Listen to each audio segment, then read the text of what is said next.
حضرت عمر فرمایا کرتے تھے کہ اگر میں زندہ رہا تو عراق والوں میں تمہاری بیواؤں کے لیے ضرورت کا اتنا سامان کر جاؤں گا کہ بی بی جب تک زندہ رہے گی کسی کی محتاج نہیں ہوگی۔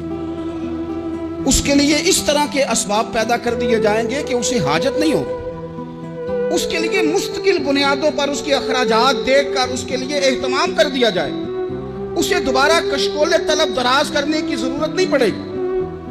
ایک صحابی تھے حضرت جناب سیدنا خفاف بن ایما غفاری رضی اللہ تعالیٰ، انہوں نے بڑا کردار ادا کیا تھا میدان احد میں، انہوں نے اور ان کے صاحبزادے نے۔ تو ان کی بیٹی ایک دن حضرت عمر کے پاس آئی۔ اب وہ بیٹی بیاہ کے جا چکی تھی، اس کی شادی ہو گئی تھی۔ حضرت خفاف بن ایما رضی اللہ تعالیٰ عنہ کی صاحبزادی اپنے سسرال چلی گئی تھی، وہاں اس کا خامد انتقال کر گیا۔ وہ خاتون واپس آ گئی، وہ حضرت عمر سے ملی، بیوہ عورت۔ اس بیوہ خاتون نے آ کے یہاں تو میرے بھائی وہ فوجی بیچارے جن کی بیویاں، جن کو ایک تقریب میں تو خوب ایوارڈ دینے کے لیے بلایا جاتا ہے، میں نے یتیمی کا وقت گزارا ہے، مجھے پتہ ہے کہ 2-4 مہینے لوگ آ کے کہتے ہیں کوئی حکم ہو جاتے 10 آ جائیں، پھر جب 1 سال گزر جاتا ہے تو پھر لوگ کہتے ہیں 4 بھرا نے کام کیوں نہیں کرتے؟ تو ایسے تو نہیں نا کہ ابا ایسے ہی چلا گیا تھا، بڑا کچھ دے کے گیا ہے، کدھر ہے فلانی چیز؟ لوگوں کا نظریہ تھوڑے عرصے کے بعد اور ہو جاتا ہے۔ آپ نے بڑے بڑے شہداء کے گھروں میں ایوارڈ تو دیے، کیا کبھی آپ نے پلٹ کر دوبارہ غور کیا کہ ان کے بچے کہاں ہیں، ان کی بیوہ کس حال میں ہے؟ وہ زمانے کی تیز دھوپ اور تیز آندھی کا مقابلہ کیسے کر رہے ہیں؟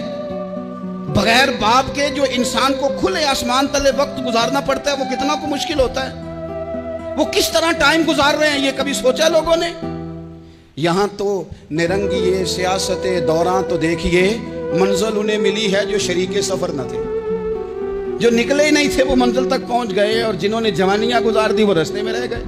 حضرت خفاف بن ایما کی صاحبزادی بیوہ ہو کے آ گئی، بچے ساتھ تھے، سرے راہ جناب عمر سے ملی اور مل کے کہنے لگی حضور میں اس صحابی کی بیٹی ہوں جنہوں نے احد والے دن اپنے بیٹے کے ساتھ مل کے محاصرہ کیا تھا، بچے میرے یتیم ہو گئے ہیں، میں بیوہ ہوں۔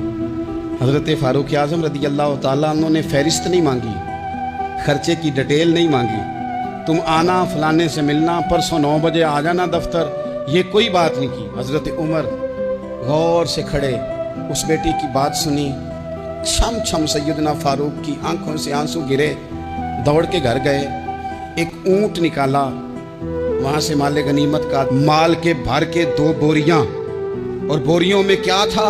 چاندی بھی تھی، نقدی پیسے بھی تھے، کچھ ضرورت کا سامان بھی تھا، غلہ بھی تھا۔ 2 بوریاں بھر کے اونٹ پہ رکھ کے خود لگام اس بیٹی کے ہاتھ میں تھما کے کا پتر سامان بھی تیرا ہے، اونٹ بھی تیرا ہے، اور یہ نہ سمجھنا یہی کچھ تجھے دیا ہے، جب یہ ختم ہوگا تو رب تیرے لیے اور بندوبست فرمائے گا۔ کیا مانا کہ ڈیوٹیاں لگا دی گئی ہیں، ہمیں پتہ ہے یہ سامان کب تک ختم ہو جائے گا، پیسے کب تک ختم ہو جائیں گے، تیرے لیے میں نے نئے حکم بھی جاری کر دیے ہیں۔ ایک شخص نے کہا حضور ایک بیوہ کو آپ نے کچھ زیادہ ہی نہیں دے دیا؟ یہاں لوگ سیاسی تقسیم نہیں کرتے، تھوڑا کام والے کو دے دو، تھوڑا چوکیدار کو دے دو، تھوڑا گلی محلے میں دے دو، تھوڑا رشتہ داروں میں دے دو، سب ہمارے احسان کے نیچے رہیں گے۔ کہا ایک ہی خاتون کو آپ نے اتنا نہیں دے دیا؟ تو حضرت عمر ناراض ہو گئے، فرمانے لگے تجھے تیری مار ہوئے، میری نظروں میں آج بھی وہ جلوہ موجود ہے جب اس کا باپ اور بھائی میدان احد میں کافروں کے خلاف لڑائی کر رہے تھے، آج تک میری نظر میں موجود ہے، تو کہتا ہے میں نے زیادہ دے دیا ہے؟